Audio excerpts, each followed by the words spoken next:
behind. Check the radio, pit crew is far from slow. The lights no longer yellow. Ready, steady, go. Crank it up. Oh, it's racing. Crank it up. Oh, it's racing. Crank it up. Oh, it's racing. Crank it up. Oh, it's racing. In love with the ride. Burning rubber smells real nice. Fuel it up once or twice. Come on, fast is the way to drive. Crowds all on their feet. Not one bothered by the heat. Imagine them in the driver's seat. Checkered flag would be sweet. Crank it up. Oh, it's racing. Crank it up. Oh, it's racing. Crank it up. Oh, it's racing. Crank it up. Oh, it's racing. Everybody get ready. On your feet. Here we go. 3, 2, 1. Crank it up.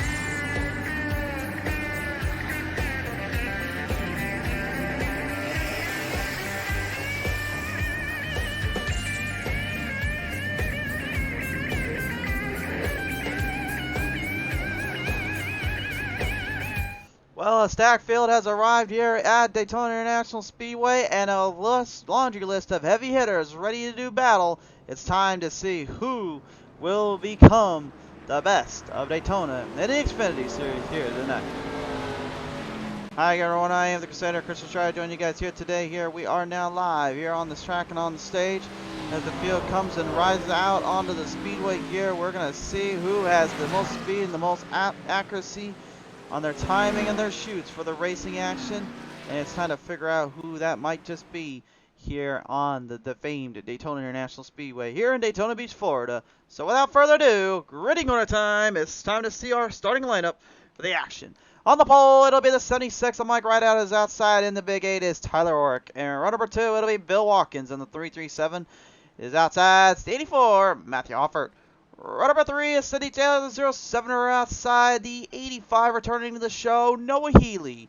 Run number 4, Stanley Powell on the 48 is outside. In the Big 21, Robert Kahn. Run number 5 is Christian Schreiber. And the 14 is outside. That is the 3, Jason Henry.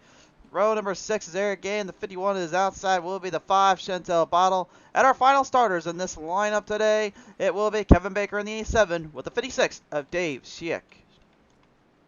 Dave Schick right now getting ready to make his television debut onto the track and on the show. Everybody else, frankly, just getting kind of used to each other again, I guess you could say. Hammer down time as they'll bring him down off the corners of turn number 4. This time on by race fans. It is action-packed. It is lit. It is monogamy. It's time to see who is going to be the favorite and who will win this one out. Onto the front straightaway, aligning for the green lights. The green is out. We're underway.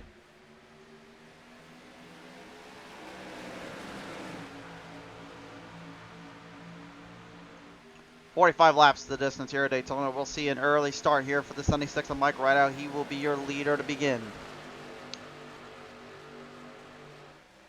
This is something he's going to have to fare with all day long, is how can he maneuver around the track and how can he maneuver when traffic comes right for him.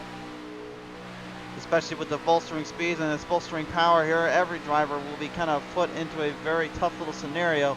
That 550 horsepower package here of these Xfinity cars slow everyone down, putting them closer together and more tightly packed, forcing them to really find their runs and find their runs quickly when they get through later into the field. But the draft on these things, absolutely tremendous. The power and speed they can gather and garner, very well noted and very well executed. And you're already getting a good look at that right there as Matthew Hoffert, the 84, gets a good push here in the Car Quest Auto Parts number 84, but by the 85 of Noah Healy. Healy already making his wrong way to return with a bang here. The Sirius XM Speedway number 85 takes the lead. We're on board with Healy.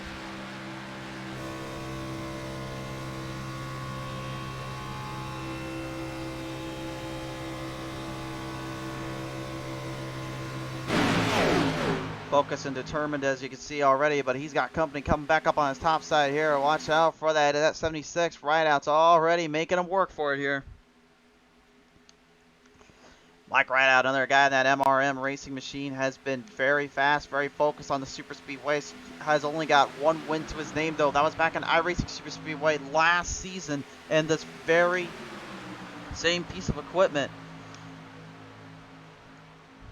It was the biggest win of his career, as he put it, and he said it was the only time he was ever able to really put it into victory lane on a hand note and on a high note. Chris Shriver in the 14 right now, looking like he may be focused in and focused hard right now on the overall presentation of this track, because he is staying closer with Hofford in the 84 than I think most drivers are up on that bottom lane. But you can see just again how separated out things can get and how difficult it becomes to really push and narrow the draft down. Timing and execution extremely a big factor here. That's something you'll see a lot with these drivers and a lot with this field as well. Usual suspects to the front as well. Chantel Pottle and the rattlesnake Robert Kahn hanging back here a little bit right now in the Xfinity cars, which is kind of surprising because usually you're seeing them kind of pushing it more towards the mid-pack range, staying right into that line, staying right into that spot. Maybe a little bit more focused on just kind of keeping their cool, keeping themselves under the pressure. They know it's a very tall order to be able to work around these drivers and work into the spot as close as they have to be here just to even make it or break it. Top 5 right now, though, the closer Sydney Taylor and the 37-year onboard camera here with Bill Watkins as Noah Healy, Tyler Orrick, and Michael Rideout round out the top half. If you're just joining us in right now, race fans, thank you so much for tuning on in. Second of all, if you're new to the show, be sure to like and follow us up here on Facebook, subscribe to our YouTube channel, and while you're at it, hit over our Twitter and Instagram and check out all our social media progress and plans we got going on. As you can already see, we've been hard at work on PTM Racing TV. We just got a brand new video file uploaded here, a little promo action coming up October 2nd for Petaluma Racing League's Lightning Wraps 100, so be sure to tune into that. Certainly worth a look, and certainly worth a little bit of your time here. Speaking of your time, looks like Dave Sierrick right now not wasting no time getting to the front. He is jumping it from the back to the top. Down to the bottom lane he goes. With Kevin Baker in the 87 stalling down his momentum. You see the 14 of Christian Shriver getting a big push here from the NASA machine 07 of Cindy Taylor.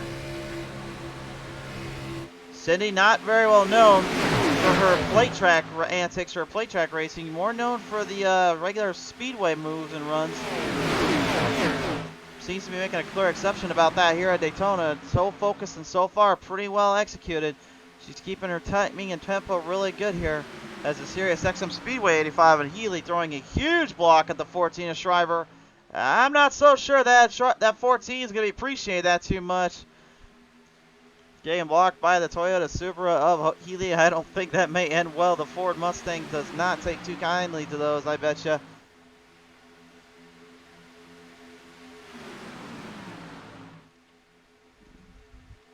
Track still staying close together. Everybody packed, stacked, racked, and all that. No gimmies here.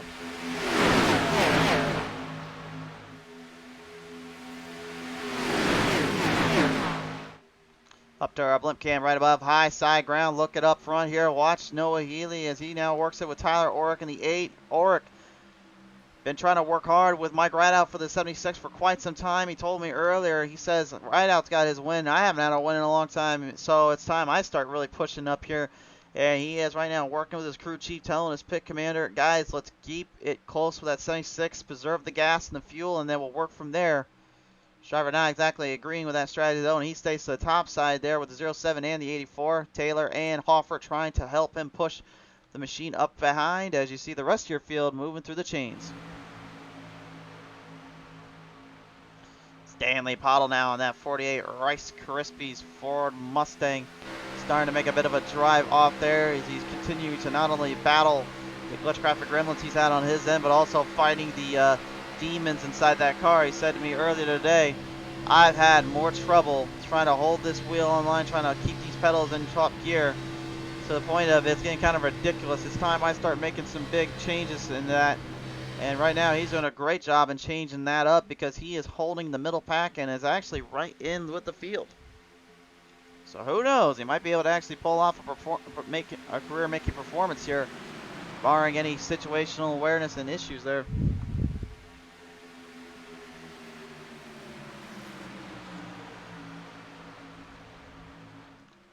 The 5 of Chantel Paddle now working her way behind the 48 of the Rice Krispies Ford Mustang.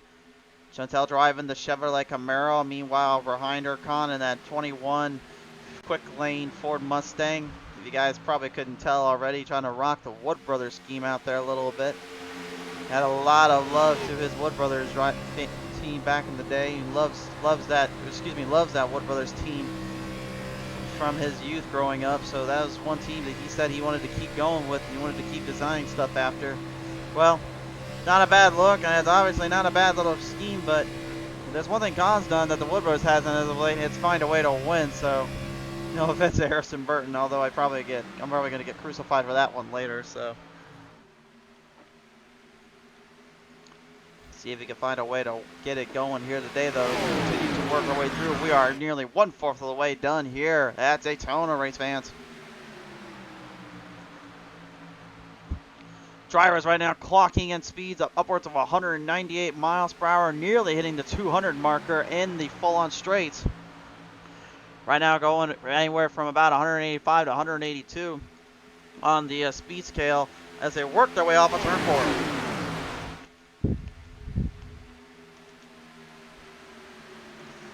Dave Schierick right now doing a pretty good job hanging with this field, but he is starting to fall back just a little bit. Needs to start building the pace and backing it up a little bit.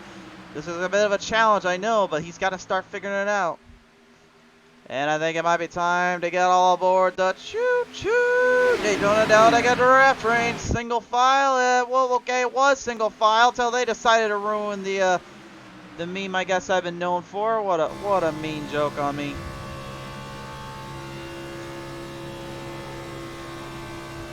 Well, we're going on the onboard camera here of another Supra driver in the 87 camp. This is Kevin Baker.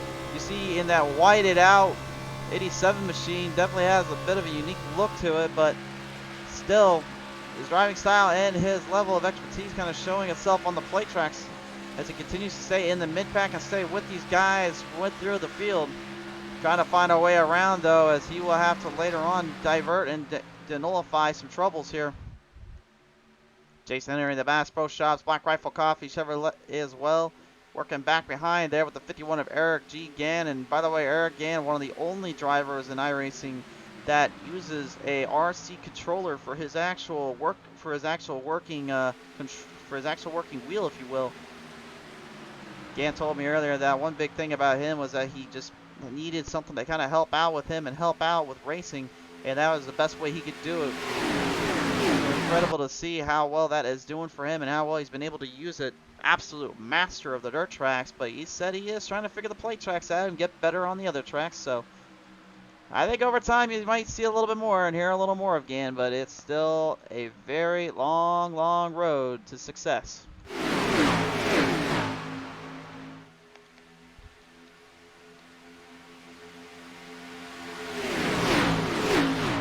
Two and a half miles in length.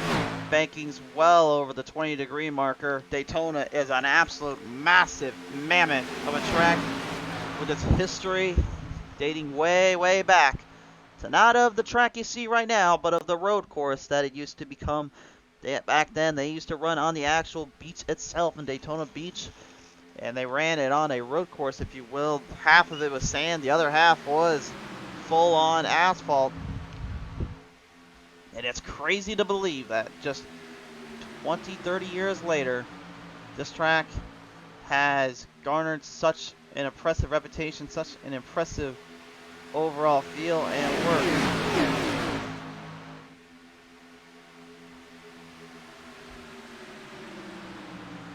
Excuse me, not 20 or 30 years later. I'm completely lost track of time. This track was really built in the 60s, if you can believe it. I don't know where I got the 20, 30 years later marker, so I apologize in advance there. But yeah, Daytona, it is an old ground, it is an old sanctuary, but its harbored grace of racing just continues to impress and continues to get better as time goes on. It ages like fine wine for sure. But one of the biggest things that really kind of go with this track is the fact that it's not just one oval, it's literally a convey of tracks mixed in. You have the Daytona Oval, which is the 2.5 mile. Then you have that Daytona Road Course, which is a roval version.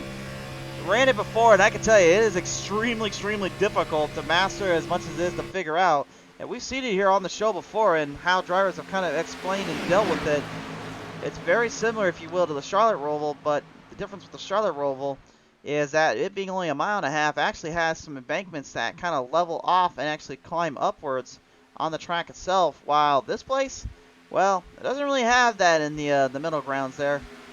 But what it does have, from what it lacks, is a flat surface that usually the IndyCar days and Formula One cars would love to kind of work around and deal with, and it actually has been tested, believe it or not, with a Formula One car on this track. It was way back when, I believe, with McLaren. I believe it was like in 2012, 2011. That was when they had McLaren test an actual Formula One car here. And of course, IndyCar has actually visited this track too. Fun fact for you guys at home, this track actually hosted an IndyCar race and was, well, shall we say, a very interesting one. I'm not going to get into too many details of it. You can look it up for yourself, but it only had really one full-on race, and after that, it was all but not. It was pretty much kind of canceled right after that race due to just lack of safety features and very much extremely dangerous, considering an Indy car can reach upward speeds of over 200 plus miles per hour. And when they get kind of stuck together and there's no bumpers or fenders to kind of help them out, much less a roll cage back then, well, you can probably guess what happens next. Troy Abbott coming on board saying tracing at my track 2 miles from the hoist. Troy, great to have you on board. And pretty cool to hear, my friend. Nicely done there. We're on board here with Noah Healy right now. We're kind of watching on as we're seeing these drivers get a little bit more aggressive. This Xfinity car here, the difference between this one versus the Truck Series is that these cars, they get extremely loose in that draft. So holding a line is very, very critical. You can see right here, even Healy, he's struggling to maintain control and maintain the rhythm, because the car just wants to get out of shape and out of order. And when you get like that, that is a bad sign, because you need to have stability and control to be able to hold these things on track and on point. And eventually it does become more and more of a factor, and you're seeing it right now. All aboard the choo-choo Daytona Talladega draft train, everybody. We've got a train, we've got to run.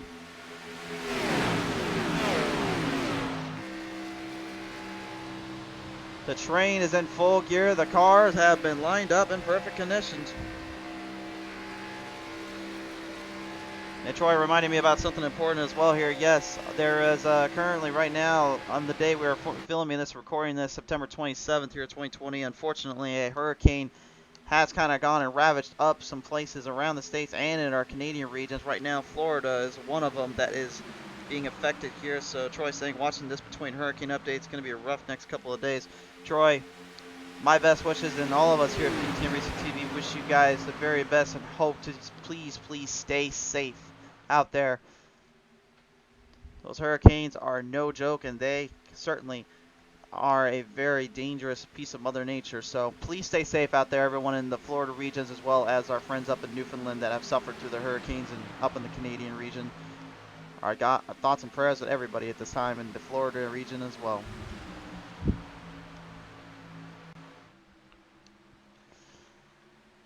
Speaking of thoughts right now, looks like Cindy Taylor, you can see she's just kind of moving towards that outside line. She's looking like maybe she wants to try to go for a run there. But here's the funny thing about these cars, man. They do not like to jump out of the draft very much.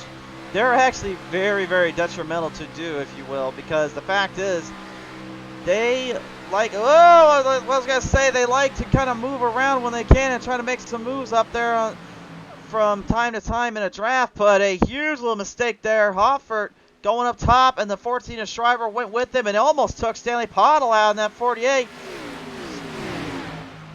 7 drivers entering into pit road, 6 stay out. Or excuse me, 8 drivers go in, 7 will stay out. Right out, Healy, Oryx, Taylor, Baker, Stewart, Gann, Watkins, they're all in pit road. Now we're going to have to see how they handle the pit stops here and how they handle themselves coming in and out. Very tough spot to be put into as the field right now works their way from the back half. Hoffert, Shriver, Pottle, Kahn, other Pottle, and Henry stay out. Looks like Chantel and Kahn trying to make a run for it quickly on Hoffert to try to get a good pit stop in. Shriver kind of staying close to the hip with Hoffert there as he'll go down to pit road. Stanley Pottle going to work their way through. Jason Henry coming in as well. It's a drag off. Hang on, hang on. Woo.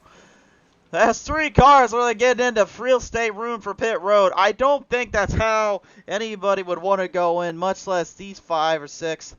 Everybody's in pit road now, and they've gone for a full pit stop, so fuel runs now going to be tested here.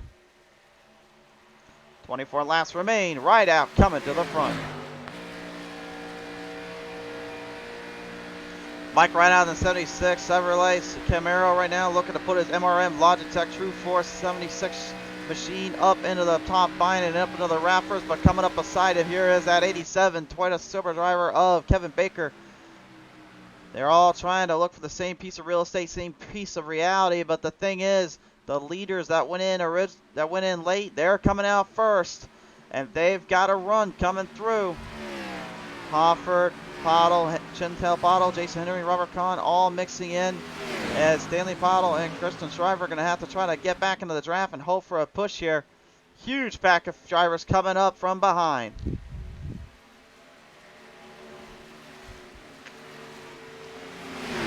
Oh, and a huge hit there by the 85 into Robert Kahn, the 21, right into turn number 3 there.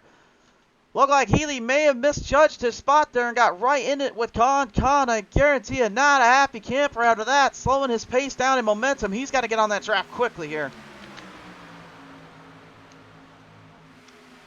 Trying to line it up and get right there with them, but man, that was a huge, huge hit that they took. Amazing driving, though, by both drivers to be able to hold these things online and not miss a beat. Impressive stuff. Baker will lead the forefront to the 5 and the 84, but it's Henry in the 3 who's trying to open up a... Oh, Henry, because he's feeling like a tasty treat, ready to be the first one in line for someone here. Wait a minute, what the heck did I just say? I don't even know. All I can say is, Henry, I'm sorry. On board here, right out as he was your former leader, now trying to get back to that top spot. These pit stops, I'm telling you folks, on plate tracks, they are an absolute maddening spot to be put into. They're a tough predicament because you never know when you need to go in and you never know when you're going to be able to come out and be able to still be competitive. A lot of drivers tell me that their main focus has always been watch for when everyone else goes into pit road. Try to listen to your spotters and listen to what the car is giving you. Fuel mileage and fuel run, extremely tight and tough to master. But once you get it dialed in, man, is that something. All right, Rattlesnake, Robert Kahn, the 21, moving it behind the 87 of Kevin Baker. Here they'll come their way around off turn number 4. Still pretty close together, and you can just see even too the throttle rhythm Kahn is having to access and use. You can see that throttle pushed in at certain times and then pushed out at another. Very critical to their movements.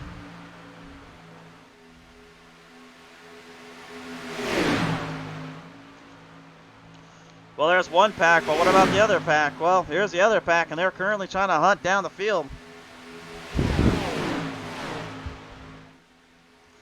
The 56 of Dave Sirik is leading the charge. Like a general in the army, he is leading the troops. This sergeant at arms right now looks to be the 07 of Cindy Taylor right now as she works with the 56, giving him a little bit of a draft, a little bit of a push here or there to kind of keep with it. Gann going up top side and getting out of the way. The 14 of Shriver will move the chains. And Stanley Pottle falling from behind again. Stanley still searching for that first career win. And if I had to guess and make a bold predicament right now, I predict he will get that first win this season. here in Season 6 Pushing Limits Racing League. I just get that feeling he will get that one off his mind and get that one out of his way in due time. But in order to do so, he's really got to focus in and really get to strengthening up where he's got his luck and where he's got his shots at. It looks like Cindy Taylor going to the outside. Looks like she was trying to push some limits here and now get ahead of Dave Shurik. No pun intended there. But you can just see the gap, though. Look at this gap between these drivers. This is what they're dealing with. Going to that outside like that, I don't know if that's necessarily a smart move, because now you have to try to push each other straight ahead of those two below you. And then you got to find a way to actually get a run to then cave in on the rest of the field. Well, they're going to try it, though. Looks like Taylor and Shriver are going to try to move them up quick, but it's not enough room there. Meanwhile, up ahead here, Matthew Hoffer in the 84 CarQuest Auto Parts has taken the lead. So, how many lead changes do we have now? I think Rideout, Hoffer. Am I missing anybody? Oric, I think. I think that's our lead changer so far. It's been something, that's for sure. These Special Limited Racing League races, man, they will get chaotic and they will get crazy. And you just never know who's going to jump into the lead, who's going to jump in front, and who's going to be able to jump ahead of this field and take full control.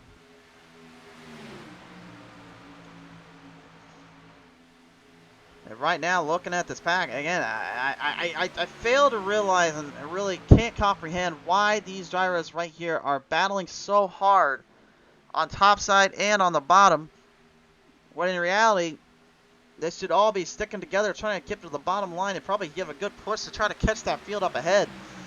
This is not a good spot to be put into, and they know it. This is slowing them down tremendously here.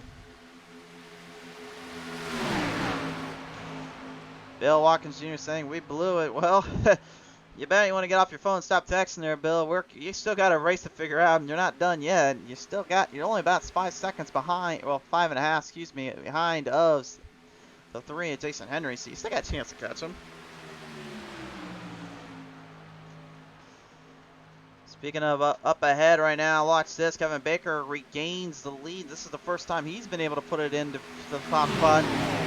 And he's still searching for his first win of his career as well here on PTM Racing TV. He's come close, I believe, 3 or 4 times in podiums. The first one was a shocker, which was at Bristol Motor Speedway at this very same car. The second one was at the play track of Talladega. Then the third was at iRacing Super Speedway. And then the fourth one, I believe, was again at iRacing Super Speedway. So he's had some bad luck and he's had some good luck. But I think, honestly, it may be about time he starts figuring out how to get this thing into victory lane, because he is due for a win. Last week's feature winner and really seems to be on a hot streak with the plate tracks. Chantel the Throttle Bottle coming away with 2 wins so far and a championship from last season. Looking to try to continue that momentum and trying to continue that speed throughout. Of course, though, with Pushing Limits Racing League this season, a little bit more on the fun side. There's no real push or run for too many big prizes or anything like that. It's more for a fun time and a good enjoyment for the drivers. Again, they've already got other leagues and other ventures they deal with constantly on that, so this league is more designed to let everyone just kind of lay low, chill out, and have a good time while they're at it. And if you guys are interested as well, the link is down in the description for Pushing Limits Racing League. Message them up if you'd like and join in on the fun. They have some plate tracks and even a few even crazier tracks like, oh, I don't know, Honda's at Bristol Dirt coming up in due time. So, and even the 87's coming back onto the track here soon enough. So you guys got to check them out and definitely take a look when you can. Should be an interesting thing to see. Well, right now, currently, the time, if you guys could not tell, is starting to switch and derange on the 3 of Henry and the 07 of Cindy Taylor, as the 14 RBR machine of Christian Shriver is pushing the 11 daylights out of that 07, trying to get her up to that front.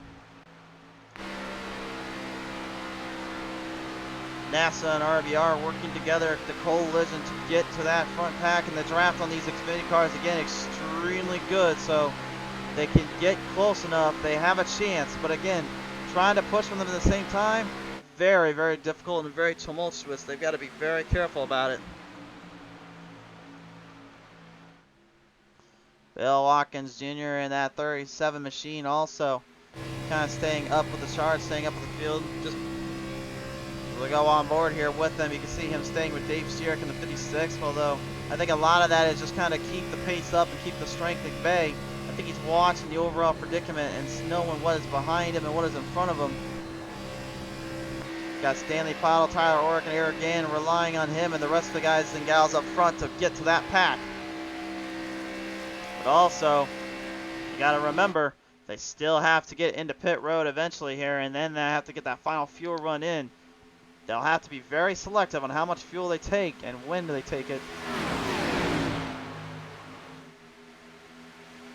Kevin Baker going topside again. He is getting pretty high on that speed there. He's losing a lot of momentum, and I think that's what's affecting the pack behind him. I think that might be the biggest reason right now that that other pack has been able to catch him. They're not in full gear right now. They're struggling to keep speed. I think Baker needs to get to that bottom line a little more and really drive it off. You can't get speed and momentum with your current flow and current speed if that car is not lined up with the rest, and you can see right now that's going to be a factor causing them to lose out on this. Here comes the 07 and the rest of the pack coming through. Watch closely here, folks. This is going to be a drive-off. What will they do? Do the field up ahead try to go to the outside to block them, or do they stick to the bottom? Well, we'll still stay to the bottom. Taylor to the top. Shriver with her, and so is Steerick. The rest coming with them. Top side run, everybody. Huge push coming. Look at the speed and power driven through. Over 205 miles per hour just driven through with Cindy Taylor, and then moving the chains ahead. We have a new leader. My, Cindy making a great drive off and getting a good push up ahead. Now the field moving into position. Noah Healy, the only one going to pit road, though. That might be costly. We'll have to see. 11 laps left. We've nearly gone 45 laps in this race without a single caution, and I got to give them credit for credit. These drivers absolutely performing at a top level right now. Back in black, 56, Dave Steerick right now. He's gone 10 spots up. Kevin Baker 10 as well. But a big push there to the 14 of Shriver. And the River Bottom Raceway 14 for the first time this season will get the race lead. He's got the lead with Cindy Taylor right behind him now. Well, what will she do? Does she try to push him like he pushed her earlier, or will she try to make things a little bit more difficult? The rest of the field right now weighing in their options, trying to figure out when the right time is to go to pit road. Time evaporating and lapsing. They've got 10 laps to go.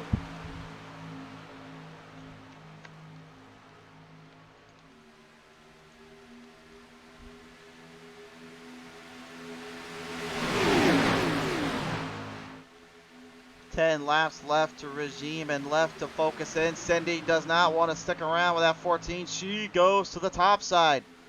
Pushes the agenda up ahead. Steerick trying to get down there. Gets caught though. He got trapped. 14 looks like Sharp's trying to let him in, but Cindy's slowing down. She looks like she might be going to pit road this time on by. No, she will not, but the rest of the field will.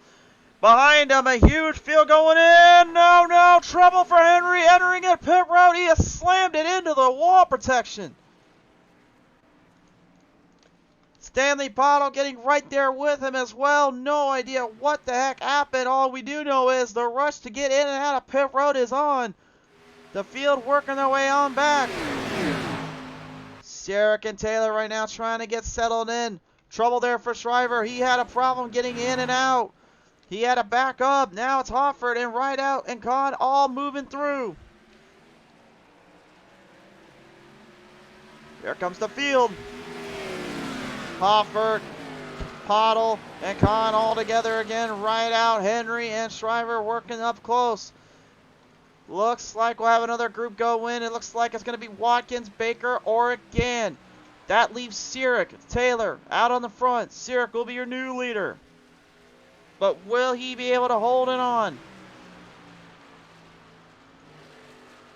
The draft push and bump is already being used at full effect. Looks like Pottle is going to try to dip it on the top side with Hofford.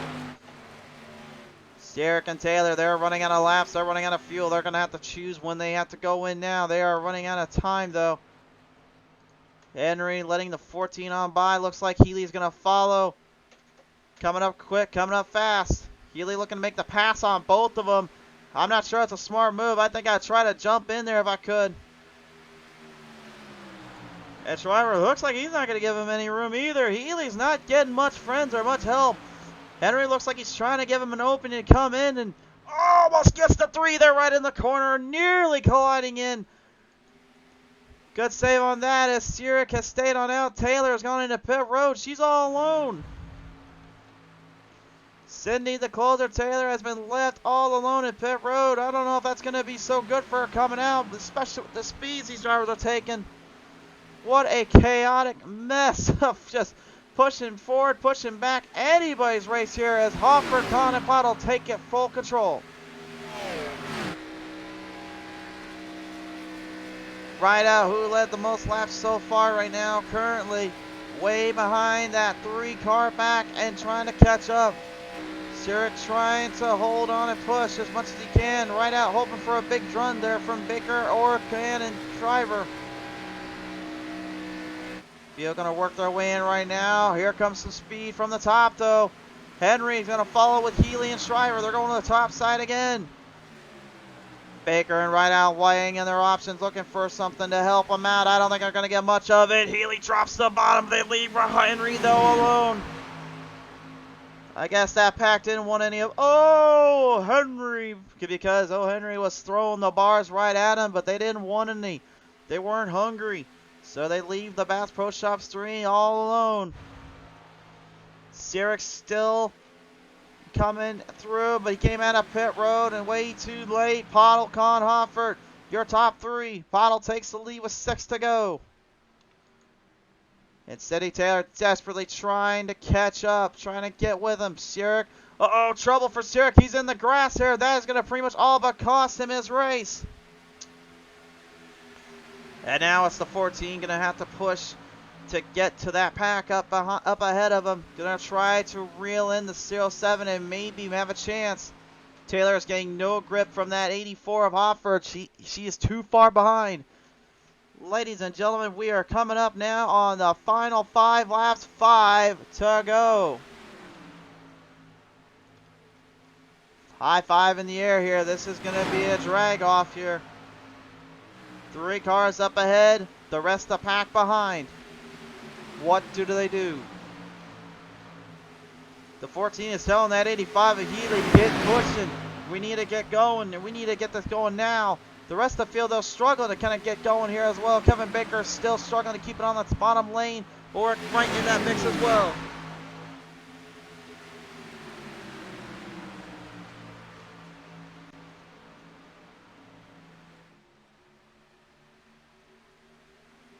Just back and forth, wild action here for Pushing Limits Racing League. And this is all but coming closer to an end. 4 to go. Does anybody have anything for these 3 up ahead? Because they are just moving the chains and sticking to their guns. At completely different manufacturers too. Let's think about that for a second. A Chevy, a Ford, and a Chevy mixed in. How in the heck are the Fords and the Toyotas not able to keep up with them right now? You would think that airflow would kind of push and give them a nice little grip to catch up, but again, they're only getting them by about 1/10 of a second each time. They need more than that. They need a lot more.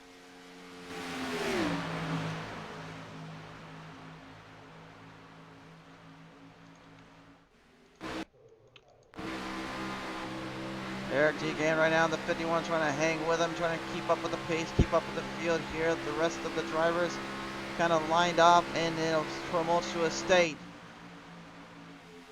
Again, finally starting to get the bugs worked out in that run and in that control scheme, but it looks like it's all but too late now.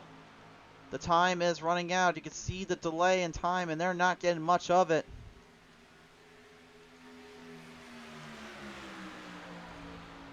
Bottle, Kahn, Hoffert. Will it become another 3-car battle for the win? They've done it again. They've done it before. They want to do it again. Sierra just messaged us saying, missed my pit stall and almost lost it in the grass coming out of pit road. I should have been paying more attention to when everyone else was pitting. Sierra, always another race, man, but nevertheless, thanks for coming on out. That is what his pit crew said and his pit stop said as well. So green flag high in the air. We've got 2 laps remaining. There is no way that pack is going to catch them. They've lost time and they've lost traction. So now what do? Do they just fight it out amongst each other? If I was them, I would. But when do they start? When will they start? I think we're going to find out in just a little bit. Nevertheless, though, patrolling to turn 3, down into turn number 4. Chantel Pottle and Robert Kahn, with Matthew Hoffer behind, have just 1 to go. White flag high in the air. Last lap time for these drivers.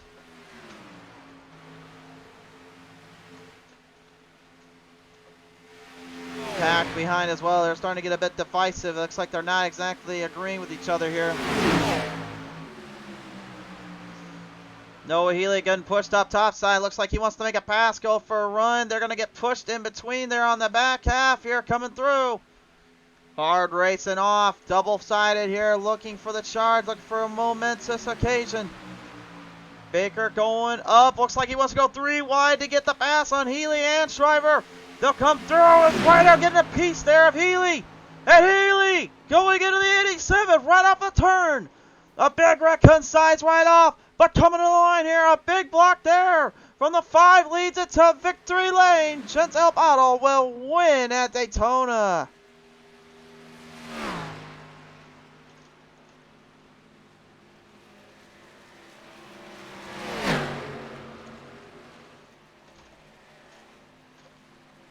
Robert Kahn, Matthew Hoffer gave it their heart and their soul again to try to take down the throttle, but once more,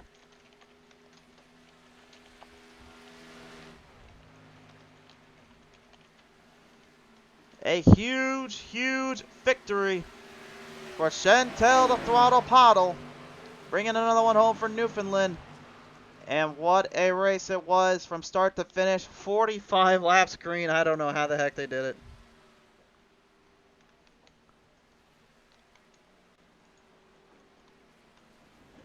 She's going to bring it right around here off the front straightaway. The fans will roar the approval. And this is going to be something.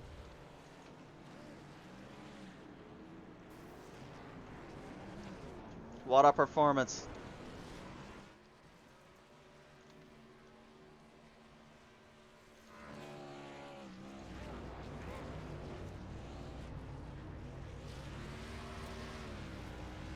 Looks like all the drivers having a little bit of a celebration out there, I guess.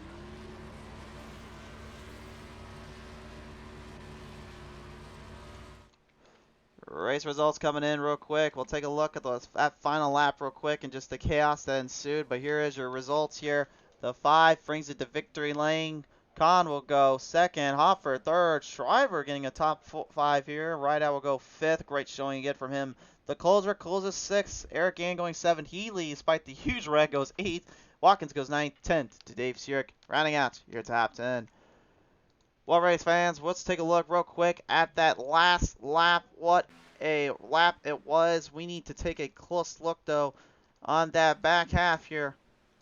This is what all transpired here as they were coming straight to the line, coming straight to the end here. This was absolutely wild, to say the least. Kahn in the 21, the 84 of Hoffert, the 5 of Pottle, working their way around, looking for any kind of opening, working for any kind of spot they could. We got so focused up on the back half, we completely forgot about what was going on. This is what we want to show you here.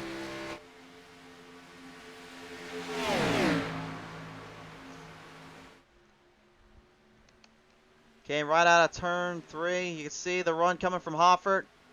5 throws the block. Kahn gets dropped. And you can see right here, just a push and a shove, trying to make a move around. Flashballs flying out, though, as Pottle manages to hold on. What a performance. What a performance here at Daytona, race fans. And that all but does your coverage tonight 45 laps to the distance, no cautions, good race. Dave Stewart says, yes, it was fun and it was great to see. Race fans, thank you so much for tuning on in as well. If you guys like the show, like and follow us up. If you want to join the league, be sure to visit up Pushing Limits Racing League. Let them know you're interested. They always are willing to have some new members. But as always, we will see you guys next time when the green flag flies. Stay tuned for more. We're always giving you covered.